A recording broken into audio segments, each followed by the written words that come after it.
హెచ్చరిక, దైవజనుని హెచ్చరిక. సేవకు రావాలని ఉంది కానండి భయం వేస్తుందండి అనేవాళ్ళు చాలామంది ఉన్నారు. బాప్తిసం పొందాలని ఉంది కానండి భయం వేస్తుందండి. దేవుని చేతుల్లో పడ్డవాడికి భయం లేదండి. నిన్ను గుద్దేవాడు నీ మేలు కోసమే కానీ నిన్ను పడేయటం కోసం కాదు. నీ మీద శ్రద్ధ పుచ్చుకుంటున్నాడు, నిన్ను పరిశుద్ధపరుచుతున్నాడు. పరిశుద్ధపరచబడకుండా ప్రభు సేవ చేయలేం. మనం పరిశుద్ధపరచబడాలి. మోషే 40 సంవత్సరాలు సకల విద్య ప్రవీణుడయ్యాడు. అంటే కర్రసాము, కత్తిసాము, ఇంకన్నీ వచ్చు. సకల విద్య, పాండిత్యం. 40 సంవత్సరాలు అన్ని విధాల ఆరితేరాడు. నేను హెబ్రీయుడిని, నేను దేవుని కొరకు బ్రతుకుతానని బయటకు వచ్చాడు. మరి వెంటనే దేవుడు ఆయన్ని నాయకుడిగా చేశాడా, సేవకుడిగా చేశాడా? ఎక్కడికి పోయాడు? అరణ్యంలో పోయి మేనమామ గారి గొర్రెలు కాసుకుంటున్నాడు. ఎన్ని రోజులు? 3 రోజులా? 40 సంవత్సరాలు వేస్ట్ నా లైఫ్ అనుకున్నాడు. ఏం సాధించాను నేను అనుకుంటున్నాడు.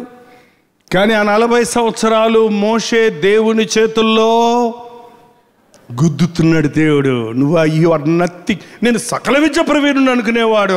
అడిగి వెళ్ళేవని ఐఎమ్ నథింగ్.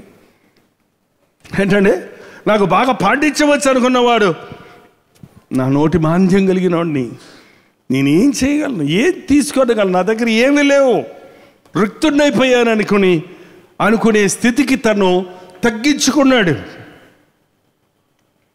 కాబట్టి దేవుడు మోషేను తన చేతుల్లోకి తీసుకొని ఎలా వాడుకున్నాడు 40 సంవత్సరాలు. ఆ తర్వాత 40 సంవత్సరాలు మన బైబిల్లో చూస్తున్నాం. ఇంతవరకు అలాంటి అద్భుతాలు జరిగించిన వ్యక్తి మరొకడు లేరండి. చేయి చాపితే ఎర్ర సముద్రం 2 పాయలయ్యింది. ఆకాశం నుంచి మన్నా కురిపించగలిగాడు. 20 లక్షల మంది, 6 లక్షల మంది కాల్బలం, పిల్లలు, వృద్ధులు, స్త్రీలు కలిస్తే 20 లక్షల మందిని లెక్కలు కట్టారు. 20 లక్షల మందిని 40 సంవత్సరాల అరణ్యంలో నడిపించాడు. ఏమన్నా మంచోళ్ళ? అంటే సనుగుడు, అంటే గొనుగుడు. సనిగేవాళ్ళు, గొనిగేవాళ్ళు మన ఇంట్లో ఉంటే మన ఇల్లు ఎంత బాగుంటుంది చెప్పండి. అంటే సనిగేవాళ్ళు సనుగుతుంటే అరిసేవాళ్ళు అరుస్తుంటారు. ఏంటా ఏంటి? ఏం లేదు, నేనేమన్నా అంటావేటే?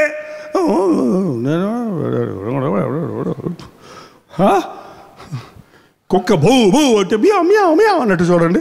కొంతమంది ఇళ్లలో అరుపులు కేకలు. ఈ సనిగే వాళ్ళతో నడవాలంటే మోసే కానీ కర్ర పట్టుకుంటే ఒక్కొక్కళ్ళ కాళ్ళ కొట్టుంటేవాడు. ఏంటండి, అసలే మోసేకి ఎంత ఉక్రోషం అంటే వాళ్ళు ఎవరో ఇద్దరు కొట్టుకుంటుంటే ఈయనకి ఎందుకు చెప్పు, పోయి వాళ్ళని కొట్టి చంపేశాడు ఒకడిని. రెండోసారి హెబ్రీయులే కొట్టుకుంటుంటే మళ్ళీ వెళ్ళి వాళ్ళని కొట్టేస్తే నువ్వు ఆడరా నన్ను కొడతానికి అంటే పారిపోయాడు. ఆ కోపం గనక ఇశ్రాయేలు నడిపించేటప్పుడు ఉందనుకోండి, అలాగే సేవకు వచ్చాడు అనుకోండి, అలాగే మోసే దేవుని చేతుల్లో వాడబడాలని అనుకున్నాడు అనుకోండి, ఏమై ఉండేది? మధ్యలోనే అందరిని చెత్త కొట్టి తరివేసి ఉండేవాడు. కానీ 40 సంవత్సరాల అరణ్యంలో గొర్రెలను కాస్తూ ఓర్పు, సహనం, దీర్ఘశాంతం, కనికరం, ప్రేమ అనే సుగుణాలు నేర్చుకున్నాడు. ఆ గొర్రెలు కూడా ఇసుకిస్తాయి, ఒకటి ఇటు పోద్ది, ఒకటి అడ్డుపోద్ది. వాటిని ఎతికి పట్టుకొని వాటిని జాగ్రత్త చేయటంలో మనిషిగా, ఒక కాపరిగా, ఒక నాయకుడిగా ఎలా ఉండాలన్నది దేవుడు అతనికి నేర్పించాడు.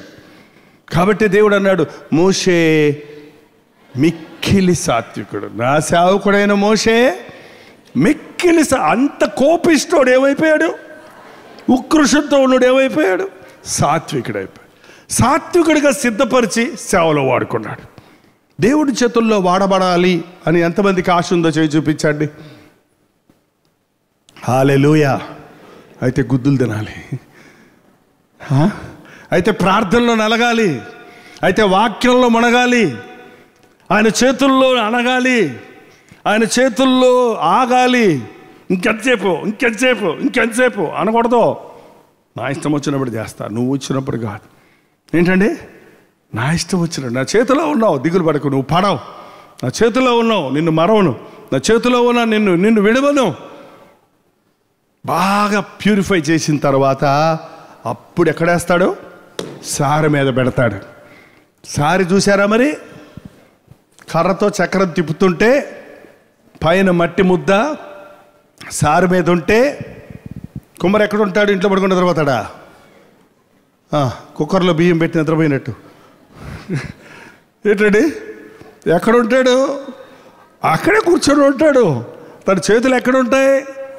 ఆ మట్టి ముద్ద మీదే ఉంటాయి. ఆ సారి తిరుగుతుండగా, ఆ ముద్ద తిరుగుతుండగా ఒకవేళ నువ్వు కానీ నేను కానీ ఎదురుగుండా కూర్చొని ఉంటే నేనేం చేస్తున్నానో చెప్పని కుమ్మరి మనల్ని అడిగితే మనం చెప్పగలమా? మనకేమన్నా అర్థమవుద్దా? కానీ ఆ మట్టిని ఏం చేయబోతున్నాడో ఎవరికి తెలుసు? ఆయన మనసులో ముందే అనుకున్నాడు, ఇది కూజ చెయ్యాలి, ఇది దాక చెయ్యాలి, ఇది కప్పు చేయాలి.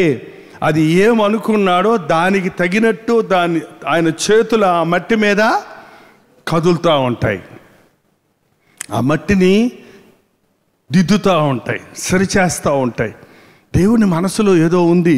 ఆయన ఆధ్వర్యంలో మనం నడిస్తే, ఆయన సాక్షులుగా మనం బ్రతికితే దేవుడు మన పట్ల కలిగి ఉన్న ప్రణాళికలన్నీ నెరవేరుస్తాడు.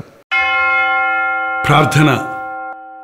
నీ సన్నిధిలో కూడి వచ్చి ఉన్నామయ్యా, నీ వాక్యాన్ని విన్నామయ్యా, ప్రార్థనలో నలిగామయ్యా.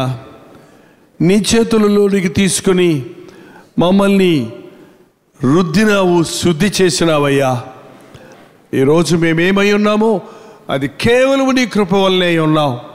ఎంతోమందికి ఉన్న ఎన్నో కీడులు, ఎన్నో రోగాలు, ఎన్నో ఇబ్బందులు, ఎన్నో సంకటాలు మాకు తప్పించినందుకు నీకు స్తుతులు చెల్లిస్తున్నాం. నిన్ను ప్రేమించిన వారి ఇంటి చుట్టూ నీ కంచె వేసినందుకు నిన్ను స్తుతిస్తూ ఉన్నాం. తండ్రి, మా అజాగ్రత్త వల్ల తెచ్చుకున్న ప్రతి కీడు నుండి మమ్మల్ని తప్పించును ఆయన. అనారోగ్యము నుండి మమ్మల్ని స్వస్థపరచము తండ్రి.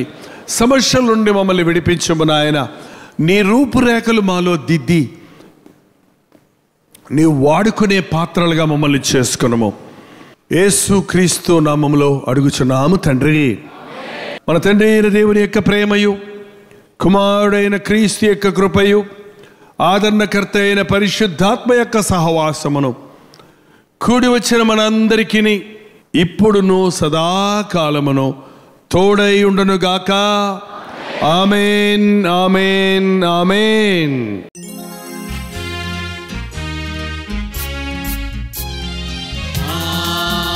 హల్లెలూయా, హల్లెలూయా, హల్లెలూయా. హల్లెలూయా, హల్లెలూయా, హల్లెలూయా. కలువరి ప్రేమే మధురం, కలువరి ప్రేమే మధురం, కలువరి ప్రేమే మధురం, కలువరి ప్రేమే మధురం. హల్లెలూయా, హల్లెలూయా, హల్లెలూయా. హల్లెలూయా, హల్లెలూయా, హల్లెలూయా.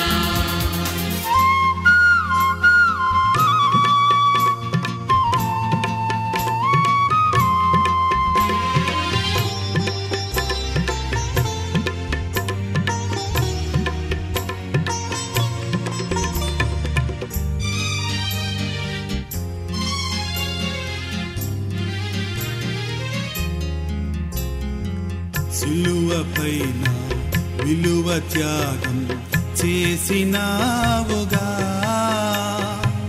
పాపినైనా నా కొరకు చిందించినావుగా, రుధిరం చిందించినావుగా. కలువరి ప్రేమే మధురం, కలువరి ప్రేమే మధురం, కలువరి ప్రేమే మధురం, కలువరి ప్రేమే మధురం. హల్లెలూయా, హల్లెలూయా, హల్లెలూయా. హల్లెలూయా. హల్లెలూయా